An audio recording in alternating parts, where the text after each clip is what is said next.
You know how every long-running series has one or two entries in it that are just kind of weird?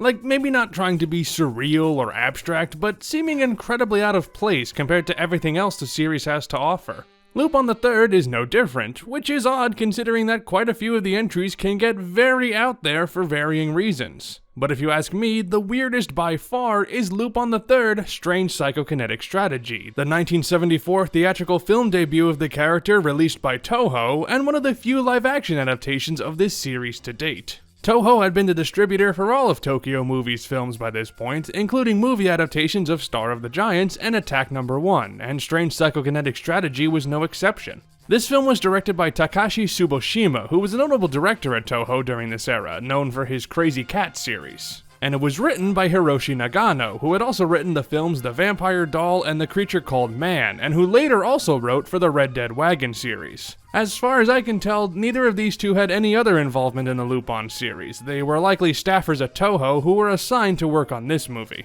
Now, discussions of a live-action Lupin film had begun as early as pre-production of the animated pilot film, but whether or not this movie resulted from those discussions isn't clear. We do know that while a whole new cast was brought on to play these characters on film, the original plan was for them to be dubbed in post-production by the Part 1 voice actors. However, the live-action cast wasn't happy with that idea and successfully convinced the producers to, actually get to act with their voices. The other problem came from determining how to adapt the manga series into live action, and the prevailing consensus was that they couldn't. At least, not directly. You'd have to make significant changes to straight up adapt the manga, or have a considerable special effects budget. I don't exactly have budget numbers in front of me, but considering how cheap the movie looks, it couldn't have been high enough to accurately recreate many of these manga panels. And while its theatrical release meant it could get away with more adult content than a TV show could, it still wasn't able to reach the full violent and sexual depravity that Monkey Punch could.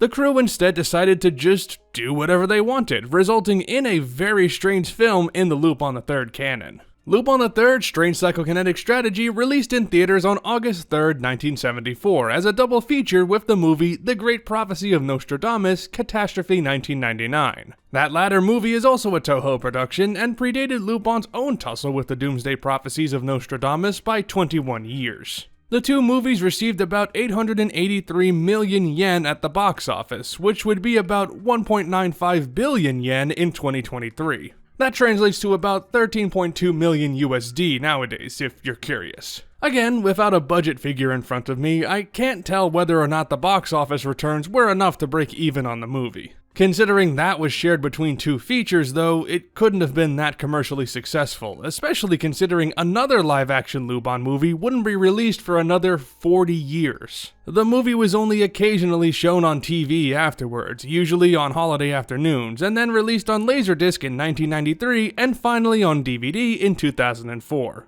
For the first theatrical Lupin film and first live-action Lupin story, you'd think it'd be more of a high-profile release, but as it is, it's relatively obscure even within the Lupin fanbase. I imagine most in the West have probably never heard of this one, or if they have, they haven't seen it. It wasn't released in North America until 2006, when Discotek released a DVD copy of the film that is currently out of print. This was actually the first Lupin film that Discotek released on physical media, likely because of the then ongoing legal issues regarding the estate of Maurice LeBlanc that I alluded to in the Lupin history video, as this DVD came out before Arsène Lupin entered the public domain. This might have been the easiest and or cheapest Lupin movie for Discotek to get the rights for, considering how Tokyo Movie and Toho have essentially forgotten all about this one.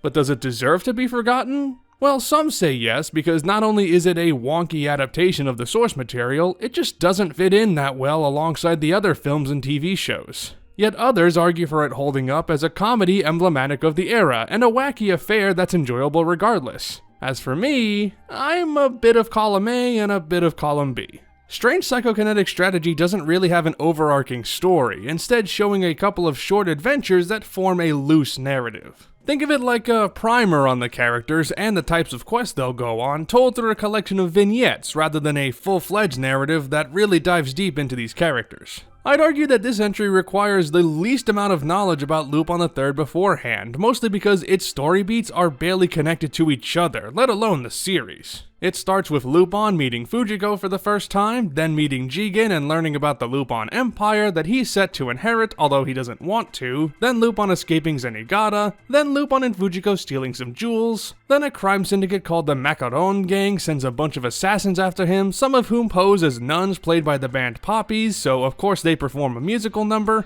Then Lupin turns himself in because of all the assassination attempts and then just kind of escapes. Then the Macaron Gang wants to take a bunch of clay figures containing diamonds that apparently have psychokinetic powers. Then they capture Fujiko, they have a standoff with Zenigata and the police, then Lupin rescues Fujiko and takes the clay figures away but accidentally leaves them behind at a research lab dedicated to science. The police thank him for delivering the statues and then the movie just kind of ends. It is perhaps the most basic and simplistic Lupin story ever constructed, mostly because it's not really constructed well at all. Rather than adapt chapters from the manga or develop a full narrative, Hiroshi Nagano assembled a screenplay that gives us some of the fundamentals of a Lupin adventure while eschewing others either for time or just not being able to weave them in successfully. There's no Goemon, for example, so those of you who love him will be disappointed. Although, I don't know, maybe this is supposed to be Goemon?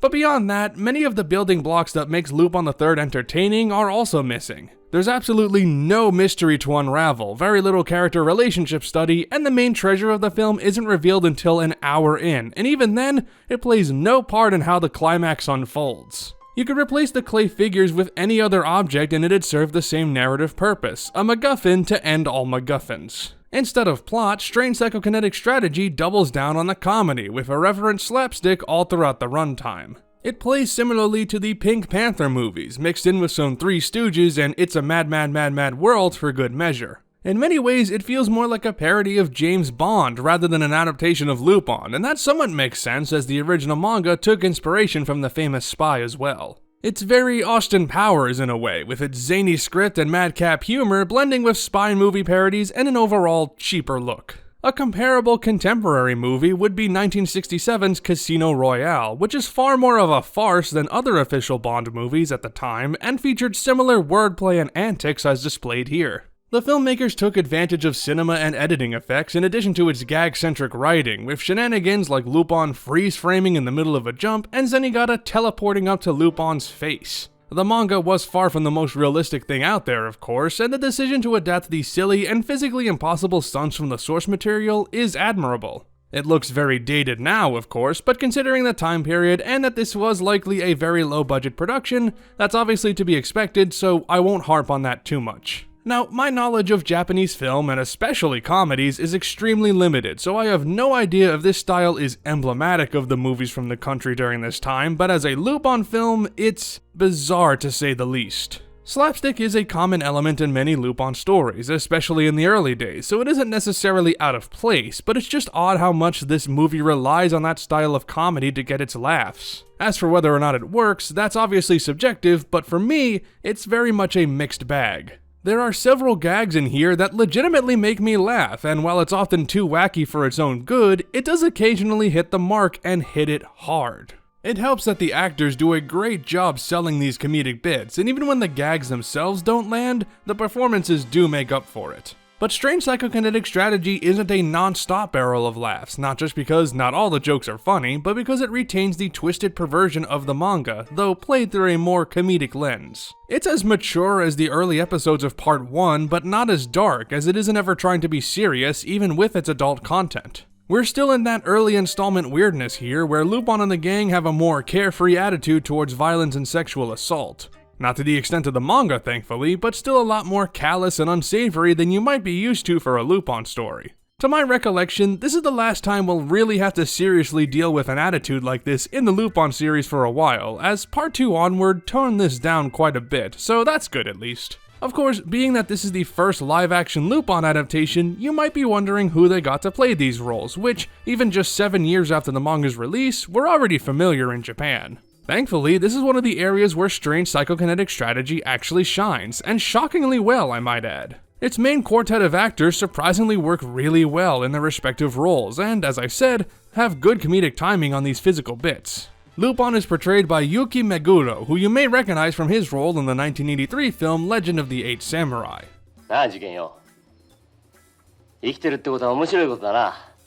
食いたい時に食って寝たい時に寝て、恋をしたい時に恋をしてさ。それ以上に何がいるんだよ。ね? His portrayal of Lupin is a lot more laid back and relaxed, playing a younger version of the character who has the same charisma and intelligence, but not necessarily the aptitude. For a Lupin that's more carefree and reckless, Meguro hits all the right notes, and his physical acting especially really embodies the character. The actor has apparently cited this as his favorite role to date, and considering how well he embraced it in his performance, that's very clear to see. Jigen is portrayed by the late Kunii Tanaka, a prolific actor who's perhaps most well known for his role in the Battles Without Honor and Humanity series, and for being the basis for the One Piece character Kizaru.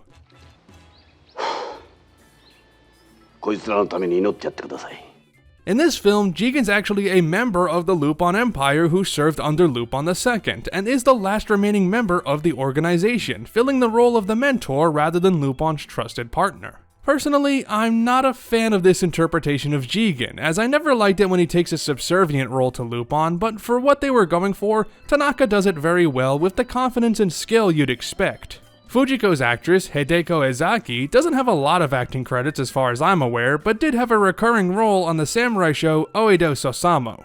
頼もしいわね。でもいい加減に下ろしてくれない？この刺激がたまらないんだ。バカン。 This Fujiko is a lot more playful to match the less serious mood of the film, and considering how this Lupin acts and behaves, it makes sense that they'd make this the dynamic between these two. Ezaki has the beauty and seductiveness down pat, and while I think Fujiko is somewhat underutilized in this story, the times where she does appear and is an active participant in the plot are very memorable. Finally, Zenigata is portrayed by comedic actor Shiro Ito, famous for his roles in films like The Uchoten Hotel, and this guy is an absolute delight.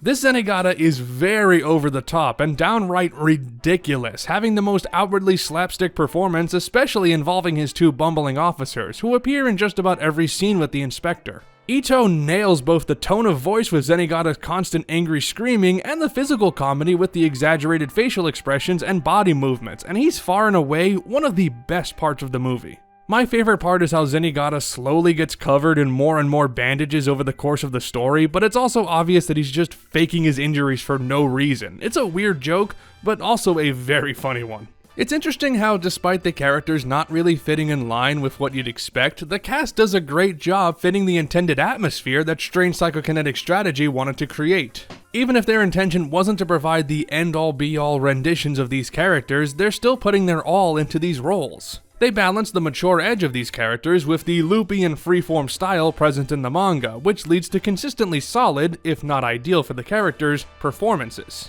You have to set your expectations accordingly, as you're not going to find all the expected character traits prevalent in other Lupin media, but honestly, these actors are all kind of perfect for this material. I only wish the rest of Strange Psychokinetic Strategy was as well done as the casting, because on the whole, the movie is a mess. It's a very amateurish production, a flick that lacks the high budget necessary to create convincing effects and edits. Whether it was due to lack of confidence in the project or just wasn't a major production for Toho, I can't say, but it has the air of penny pinching that unfortunately brings the movie down for me quite a bit. Not that you'd expect a comedy from the 70s to look outstanding, but there's a definite quality gap that sticks out like a sore thumb. The screenplay, for instance, seems lost in trying to reach for gags and rarely leads to any good dialogue. There's no flow to how any of these characters interact, and it sometimes seems like verbal garbage being chucked at the screen. The characters throw around the word psychokinesis every so often like it's supposed to mean something, and I guess it's to explain all the physically impossible movements that we take for granted in animated features, but that's not good screenwriting if it's the case. Although I can forgive this, since apparently the movie's title was forced in by the producers to capitalize on the growing craze for supernatural powers in Japan at the time.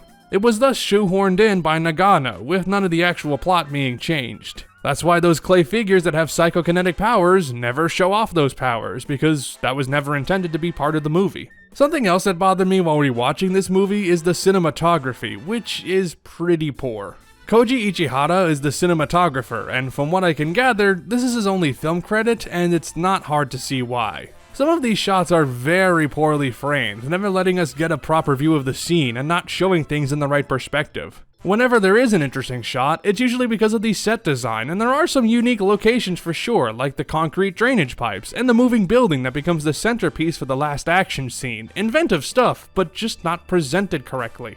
The last thing I want to highlight here is the music by the late Masaru Sato, a legendary composer famous for scoring many films by Akira Kurosawa. It continues in the tradition of the soundtrack for the pilot film rather than Part 1's more unique 70s style, not quite hitting the same tones as Yuji Ono's compositions, but heading in that direction. It's generally a decent score, not really a standout soundtrack, but it doesn't get in the way of the scene most of the time, which is important. The sole exception is Lupin's theme, which, unlike the iconic composition that would grace Japanese TV sets 3 years later, is a baffling, farcical tune that fits the movie but not the character we know and love.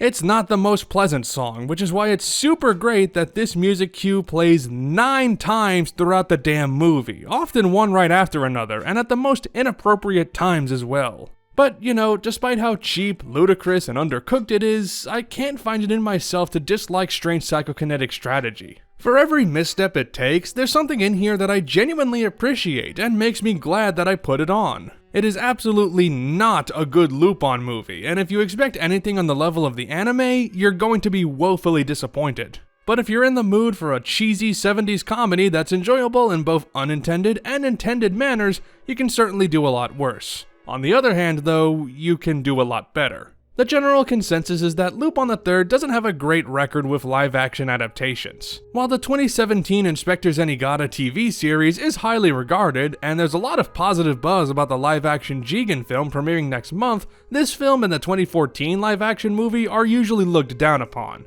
I'll admit that Strange Psychokinetic Strategy is a guilty pleasure for me, but I definitely wouldn't argue with someone who says it's not their cup of tea. It's an interesting oddity in the Lupin canon, groundbreaking in a way for being the first live-action adaptation, but also revealing why the series doesn't really work in live-action without major stylistic changes. But while Lupin's live-action adventures halted for a long while, his second anime series was only a few years away. And that would be the one that seriously caught fire.